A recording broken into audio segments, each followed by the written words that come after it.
Okay. In 2015, I volunteered to make skins for an Easter egg for a game called Yandere Simulator. I talked to YandereDev over email. We discussed a few things. He liked a video I had made because I was making skins for my viewers at the time. And things were going pretty good. And I enjoyed following the development of Yandere Simulator.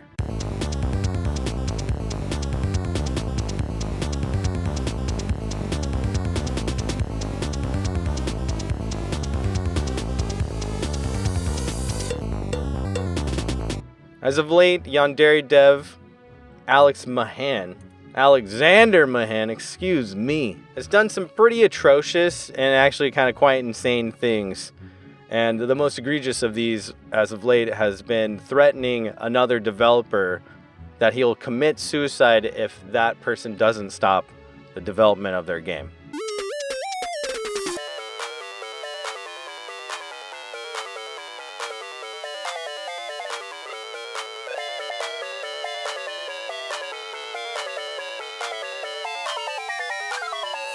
Now it's time to enter the shame cube and talk about some of the crazy stuff that YandereDev has been doing.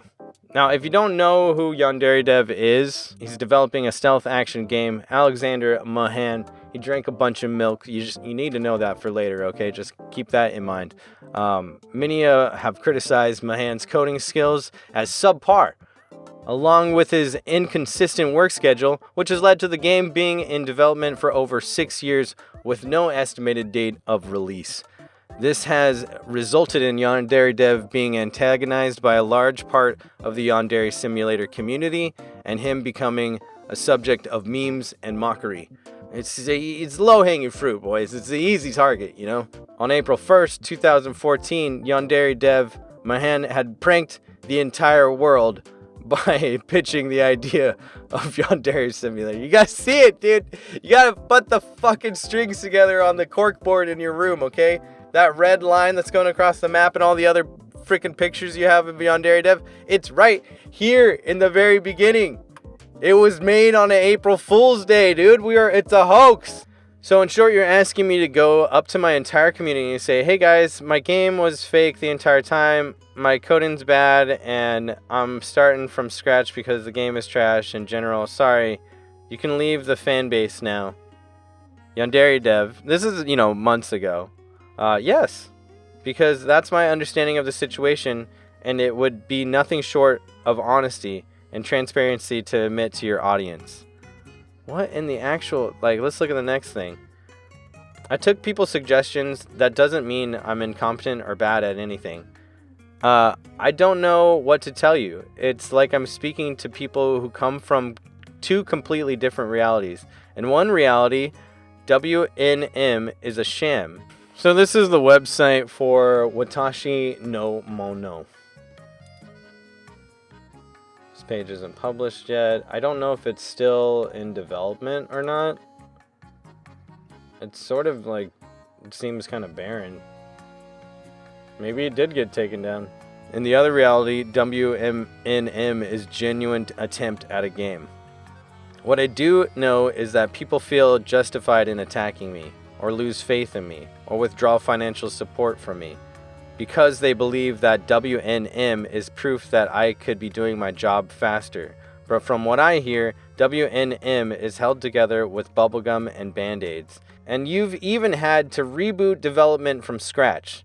So if I make a video saying, guys, I don't have enough income, and the response is, you don't deserve income, WNM is proof, then I have to follow up by explaining that WNM isn't an example of a well-developed game, and it would suck ass to have to do that since I hate drama and discussing other games. So if you came clean to your audience, then there wouldn't be an ugly, messy situation for me to have to deal with. What I do know is that when people attack me, mistreat me, abuse me, and harass me, their justification is Watashi no Mono. You're working on a project that negatively impacts my well-being. And when I ask you, can you please tell people in your YouTube comments not to be shitty towards me, you won't even agree to do something that simple, that basic, that humane. You're literally asking someone else to take down their hard work to better your hard work. That's not basic or humane. This guy is it's insane to read what this man thinks is going on. Cancel this guy? Come on. This is the problem. No one will cancel this guy. YouTubers will continue to follow him. People will continue to make content about him until there's some god-awful thing that pops up that no one knows about yet. This man will writhe and wriggle through all of this torment and come out on top somehow. I'm sure his Patreon is already going up. I'm sure cancellation is not happening. He threatened suicide and got the creator of Watashi no Mono to stop development and tried to do the same to the project Lovesick. And the most current drama is more with this guy's channel, who's developing a game called Lovesick. And it looks exactly like Yandere Simulator in a lot of ways. But maybe it's better. Maybe the guy isn't total piece of shit. Maybe Dr. Apius is a real nice guy. Let's find out about him, huh? Shall we? Hello, I'm Dr. Apius, a programmer that studied programming to an excessive extent. Trust me, I know what I'm doing. Alright, I like this guy's attitude. I like him already. Let's see what's going on with this corridor test. We'll find out a little bit about Lovesick. It seems like this was, posted a day ago, so this guy's not stopping for anybody, which I'm thankful to see. Okay, so that's the little trailer there. They removed the copyright music because it's copyrighted. Hey, that's a smart move. I like that. Smooth move. Okay. This is just like an insane amount of drama that's going on, and I can't even believe this guy. YandereDev is still developing after 6 years. This guy, fine, I'll do it myself 1 week ago. Please don't cancel development over this. Alex just wants money. He's a sociopath. Hey, I guess it's not all dumb kids that are into this. There's some smart ones, okay?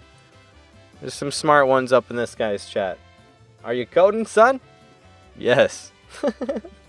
The moment when the fake surpassed the original. Oh my god. Don't be bullied around by this milk drinker, okay? If anything, keep your game going. Make Lovesick a real thing. Get it out there for the people. If you need me to make you some skins, I will. If you want to do some Easter egging together, hell yeah. True. Dragged on development of his game to the point of it being almost comical in order to squeeze his Patreon supporters dry. Ooh. Alex claims to work 8 hours a day, and in the past claimed to work 12 hours a day every day on the game. Damn. That's 84 hours a week. That's a lot of also days. Live streaming himself playing games for 3 hours a day every day on top of that. Doesn't add in a up. 2017 video update of his, he even said that for a period of 2 years, he worked for 18 hours a day on the game. Eventually, God damn. my life became a non-stop loop of work and sleep. Has told multiple people to kill themselves, once even on live stream. Party. You're a fucking retard, sold out. Go fucking kill yourself, dumb shit. You're a fucking idiot. Bro!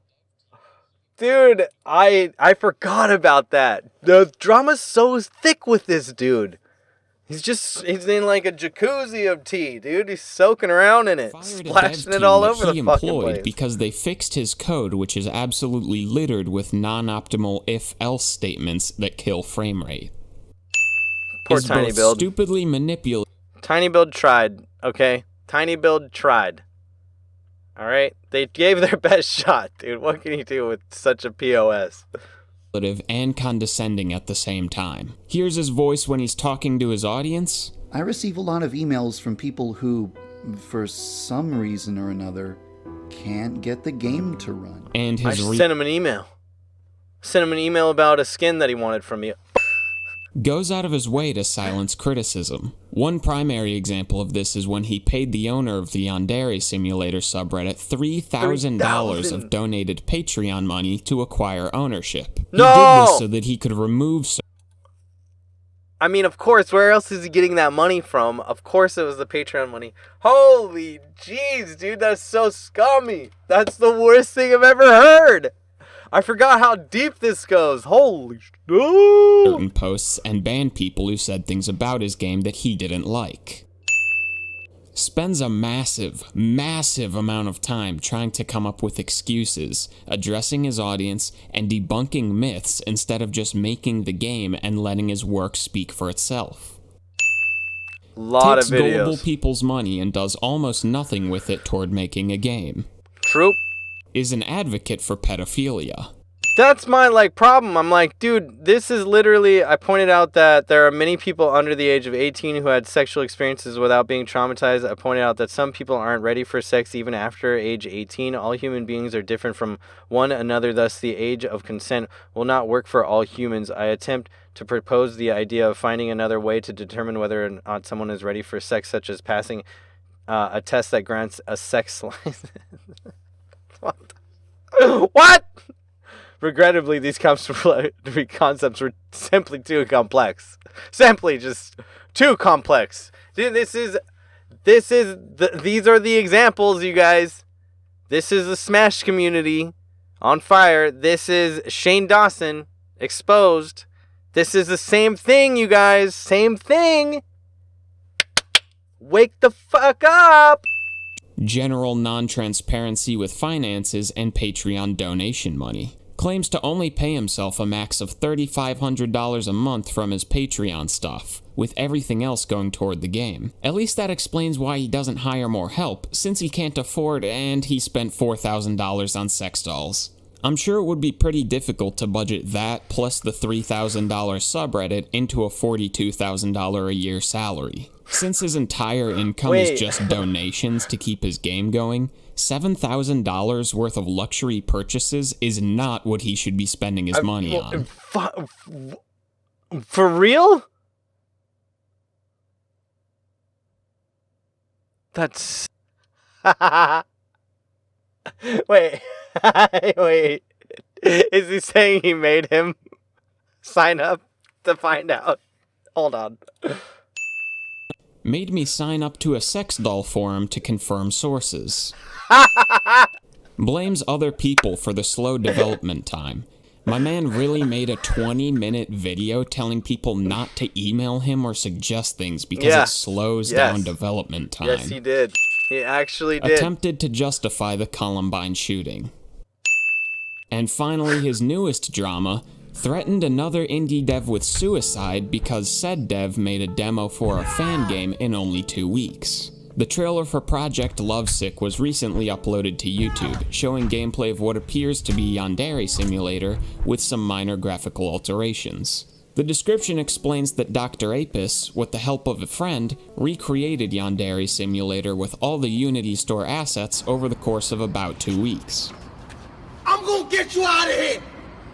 I promise you, I'm gonna get you out of there! You don't belong in there! I'm gonna get you out! The next... So true. 2 weeks, dude. It took 2 weeks. I believe it. I believe it. Oh my god. Oh my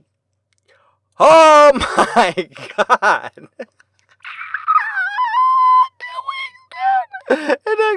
Day an official trailer was released, and this is where the drama begins. A bunch of people started giving YandereDev shit for taking 6 years to make what someone else made in 2 weeks.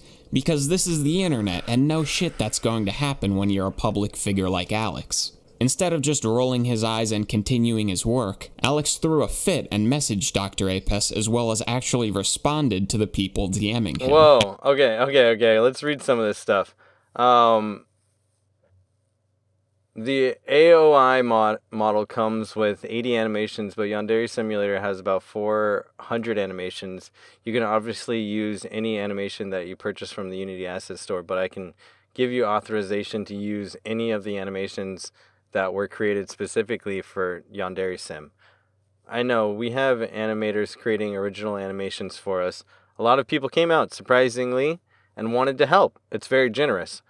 Those are all people who probably would have offered to help me if my reputation hadn't been tarnished by clickbait YouTubers spreading false narratives and untrue accusations about me. The help you're getting is what was taken away from me.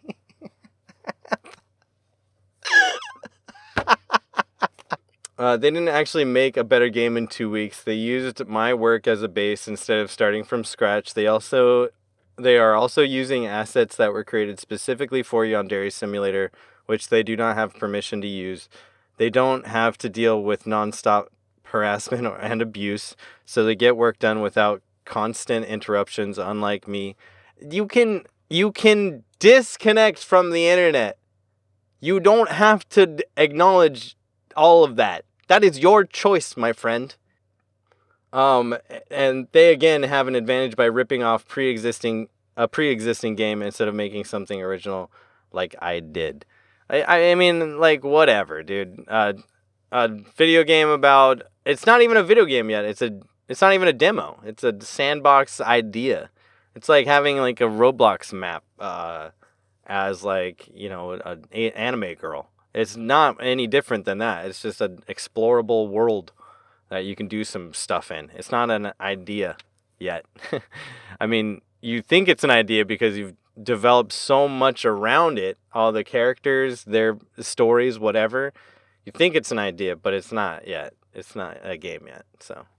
Okay, Vagrant Zero's video is pretty great. It sums up all, like, the heinous stuff he did really well and really comedically, and I think that's like kind of the best part about all this is just that it's just so insanely comedic. Like, it's just so over the top, dude. And like the proof that someone can make that game in 2 weeks, you know, the same concept, whatever, it doesn't matter if you stole the idea or not, it's just he made it in 2 weeks. Got to like an even further point, it seems like, than Yandere Simulator's at right now. Besides, like, maybe the plethora of story that's around characters and the past and the present and world development, maybe that's not all there with this Lovesick game, but give it probably 2 months and it will be there. It doesn't take that long. Now, I'm not the only person to make videos like this about YandereDev. I think it's just an interesting take from somebody that used to make videos about this before it became popular to talk about the drama of YandereDev.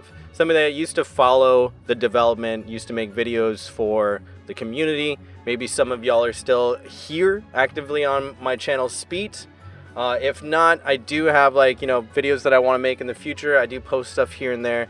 It's just about whatever piques my interest, you know. I had to give my take on this since I kind of was making a video recently, but it was more, you know, there wasn't enough freaking cake to eat, if you can feel me. I mean, there was just the deplorable weird stuff that he's doing with selling sexualized imagery of some of his characters on body pillows and stuff like that, and how grotesque and weird that was when he addressed it in his videos. The man just overall is pretty much a shit show, and it's very sad to see that this is where all of this went after 5 years. I'll continue to watch, continue to see what's going on. If you guys want to join me to see Lovesick in action, maybe some more of this stuff, definitely hit the like and follow, and I will see you guys in a video very soon. That's my take on it, man. If you guys got questions for me, I'll answer them in the comment section. Everybody take care. Good to see you again. Later.